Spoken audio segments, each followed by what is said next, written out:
चंबल का राजनीति से बड़ा पुराना और गहरा रिश्ता रहा है। ऐसा कोई चुनाव नहीं हुआ है जिसमें चंबल के डाकुओं ने हिस्सा न लिया हो, चाहे खुद चुनाव लड़कर या फिर चुनावी मैदान में उतरे उम्मीदवारों के समर्थन या विरोध में फरमान जारी कर। और इस बार फिर तस्वीर वैसी ही है।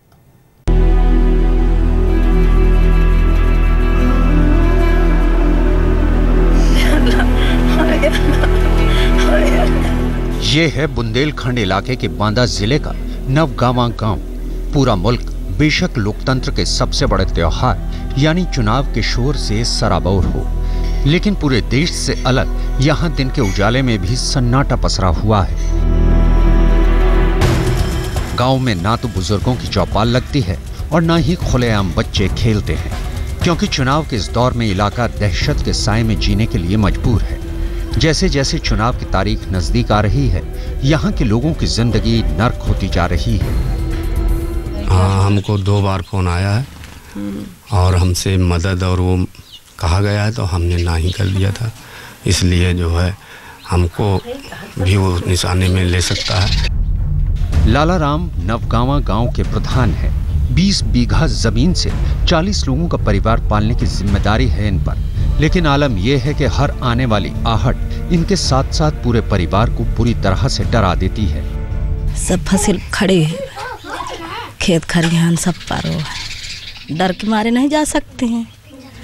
लड़का बच्चा लुका के रखते हैं, कहीं भागने नहीं, कहीं जाना नहीं। आप सुन रहे हैं इनकी कितनी मजबूरी है। ये घर की महिलाएं हैं जो कि बिल्कुल अपने आप को मायूस और मजबूर महसूस कर रही हैं। और आपको ये भी बता दें कि ये लाला राम की कहानी है जो इस गांव के प्रधान हैं, नवगांवा के। ये महज एक गांव की कहानी नहीं बल्कि पूरे इलाके की हकीकत है। बुंदेलखंड का बीहड़ एक बार फिर डकैतों की पनाहगार बन गया है। मध्य प्रदेश से लेकर उत्तर प्रदेश के सतना, चित्रकूट, महोबा, हमीरपुर और बांदा जैसे 13 जिलों में डकैतों की दहशत है। बांदा के नरौनी में कलम की लकीरों में अपनी जिंदगी तलाश रहे दयाराम को डर है कि कहीं जिंदगी की लकीर छोटी न पड़ जाए। कर्ज लेकर नवगांवा में दुकान शुरू करने वाले दयाराम को चुनाव का ये मौसम बहुत खल रहा है। बदमाश मेरे गांव का है, संग्राम सिंह नाम है, और ठुकिया साथ रहता था। 3 साल दमोह जेल में था, वांछित था। तो यहाँ आके माली का अपहरण किया, गांव के ही माली का। इसके बाद मुझसे पैसे मांगा। होली के दूसरे दिन मैंने जवाब लगा दिया। 3-4 दिन बाद फिर घुड़की दिया कि मैंने आपसे पैसे मांगा, मुझे पैसे दिया नहीं तो मैं आपके घर से किसी को उठा लूँगा, चाहे पत्नी हो, चाहे पुत्री हो, चाहे पुत्र हो और चाहे भाई हो। फिर 10 लाख मांगो तो 10 लाख दोगे। दरअसल इलाके की गरीबी ही पूरे बुंदेलखंड इलाके की बदनसीबी है, और इसी बदनसीबी ने उन्हें दहशत के साए में जीने के लिए मजबूर किया है।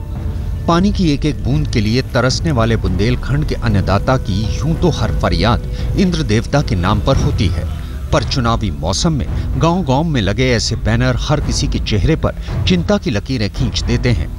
मायूसी के आलम में लोगों ने अब चुनाव का बहिष्कार करने की कसम खाई है।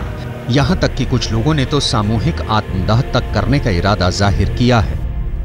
वो दी थी वोट, कुछ विकास नहीं करें, हमार कर्जा नहीं माफ करें, हमार कोनो बिटिया शादी का बाई थी, बच्चा पल नहीं पावत, हम बूढ़ा हैं, ओते में का कही पावन, हमार की नहीं हो कुछ ना। हम लोगों को कोई खास जमीन नहीं, कोई सिंचित है, यहाँ तो खाली वोट मांगने आता है। अब हम लोगों के बच्चे आज भूखे घूम रहे हैं रोड में, ना हम शादी कर सकते हैं ना कुछ कर सकते हैं, शादी भी रोक दी। बैंक की चिट्ठी आ रही है और बराबर वो रहा है कि हम तहसील के जरिए, पुलिस के जरिए वसूली करेंगे, कुर्की कर लेंगे। इस तरह की धमकी आ रही हैं, आए दिन जो है परेशानी हो रही है। अब हम कैसे जमा करें, क्या करें? कुल मिला के आत्महत्या के अलावा कोई रास्ता विकल्प अब नहीं बचा। 1970 के दशक में बुंदेलखंड में डकैतों ने आतंकी चाबुक चलाई। गया कुर्मी, ददुआ, ठोकिया, इन डकैतों के जुल्मों ने बुंदेलखंड की दरकती उम्मीदों को रौंदने का काम किया। आज एक बार फिर बीते कल की कहानी गांव वालों को सताने के लिए लौट आई है। सियासत और आतंक की साठगांठ ने प्रशासन के हाथ पैर भी बांध दिए। ये चेहरे भी अब दुख झेलने के आदी हैं। इन आंखों में ना तो सपने हैं और ना ही कोई उमंग, और चुनाव के इस मौसम में एक भी ऐसी आवाज इन्हें नहीं सुनाई देती जो इनकी दुश्वारियां दूर कर सके। फसल एक भी नहीं है, है ही नहीं है, एक भी है, पूरा सूख गया है खेत। अरे अब परेशान है तो लड़का हाथ छोड़ के एक बिटिया सहाली। अब कैसे गुजर बसर हुई? अब जैसा मालिक करी वैसा होई। किसी न किसी वक्त बुंदेलखंड भी किसी राजनेता की आंखों का तारा था। बड़े चर्चे थे इन फकीरों के। जितनी बड़ी बदनसीबी उतनी ही बड़ी हस्ती चमकती थी चौखट पर। फिर क्या था, कभी राहुल की रहमत और कभी अखिलेश का दान। यूं ही बिजली कौंधती रहे, सो भाग्य ने यह तय कर दिया कि बुंदेलखंड की बदनसीबी और मुफलिसी कभी नहीं बदलेगी, फिर चाहे कितने चुनाव आएं और जाएं। कैमरा पर्सन कृपाल सिंह के साथ मौसमी सिंह, बुंदेलखंड आज तक।